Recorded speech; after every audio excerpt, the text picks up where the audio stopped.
the last estimates, the department, in response to a written question, the department advised it had paid White Ribbon Australia $29,700 to become an accredited White Ribbon workplace. Mm-hmm. So my first question is to you, is do you endorse the use of taxpayer funds to get a stamp of approval from a private advocacy group? I'm unaware of the circumstances, so I might take that on notice and provide you a considered response. No problem. And either to you or the Secretary, should the department also pay to get a stamp of approval from Greenpeace? Is this a question to me? Well, either you or the Secretary, Minister.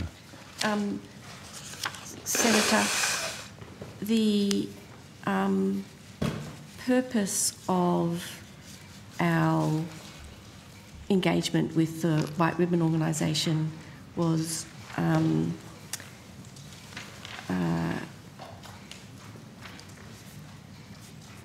sorry, Controller. Yeah. Yeah, so sorry, Charlotte Tressler, Chief Operating Officer, it says Chief Financial Officer here.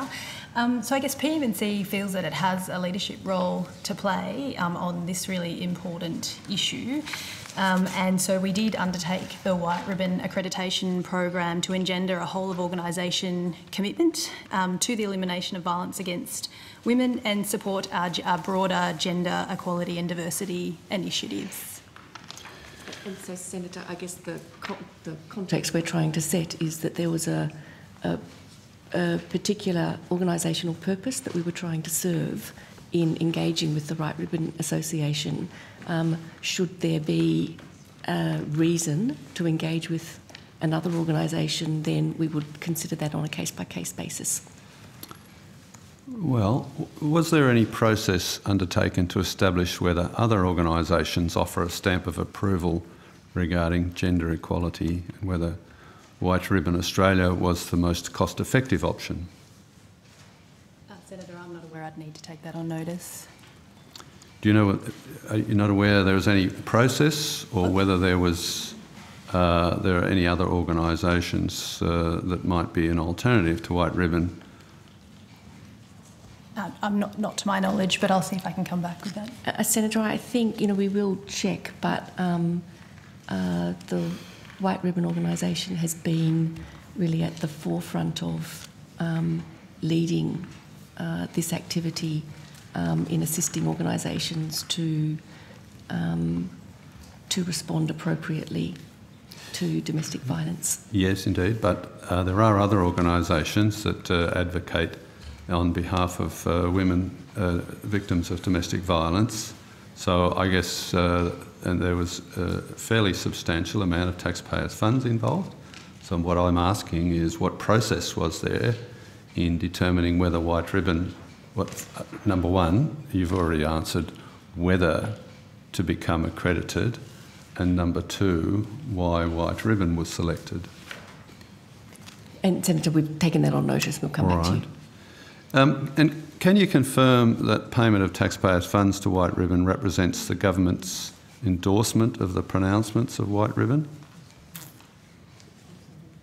Certainly, and I think you've got some brief, that the government does support the objectives of White Ribbon to mobilise men and communities to respond to men's violence against women.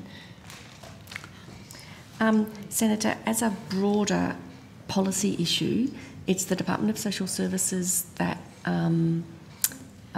would be able to provide you with more information on government's policy, government's position. They have the policy lead. Social Services, yes. Yes. All right. Well, perhaps then, relatively finally, is there an equivalent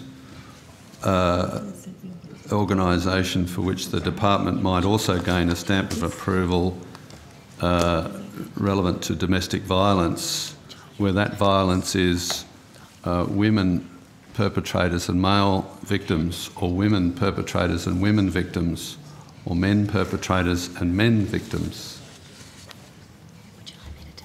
Because, I mean, my point is there's only one of four options. it's women victims and male perpetrators that White Ribbon is relevant to. So is there an equivalent? Have you looked? Senator, I'll ask Ms Baxter, who's responsible for the social policy area, to answer that. Senator, no, there is no equivalent to White Ribbon in terms of having an established workplace accreditation program. As you've pointed out, there are other organisations which deal with advocacy about the issues of violence against women and their children, or they may deal with prevention, but it is White Ribbon that has the established workplace accreditation program. Yes, except that it's only interested in one form of domestic violence. I'm wondering what the department's position would be.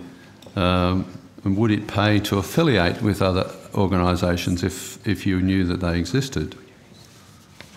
I mean, the point is, does the department care as much about domestic violence where it involves male victims or female victims and female perpetrators?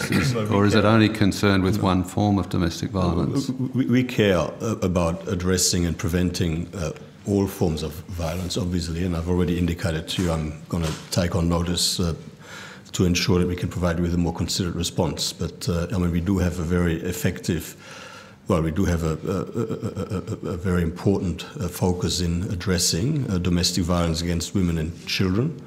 It's obviously very, very important to address that as effectively as possible. But of course, we're concerned about all forms of violence. Family violence and other violence against anyone. And Senator, our policies in the department don't specify that we only support, for example, women who are subject to just domestic violence. They are available and open, and we would support any employee. So, yeah, well, that may be if White Ribbon is only involved in female victims and male perpetrators. That's what they say anyway. So do I take it from what you just said, Ms Foster, that if an organisation existed that concerned itself with other forms of domestic violence, the department would be equally interested in it? Senator, if as I said right at the start,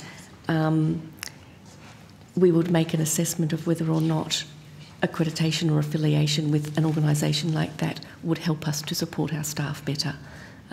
So that would be an assessment we would make. All right. I'll leave it there. Senator, I might just add that you would be aware there are a number of programs the Australian Government funds that deal with the issue of violence against men and also with men who are affected by family violence more generally, and questions about the specifics of those can be directed either to the Office for Women or to Social Services, but they include programs to prevent violence against men. They include helpline for men who may be experiencing violence and a range of other program and preventative responses. But as I say, for more detail, Social Services can help you. Yes, I actually don't think there are any organisations where male victims of domestic violence have any support organisations. I'm not aware of anything. They're mostly in a non-domestic violence circumstance that I'm aware of. Anyway, thank you for your responses.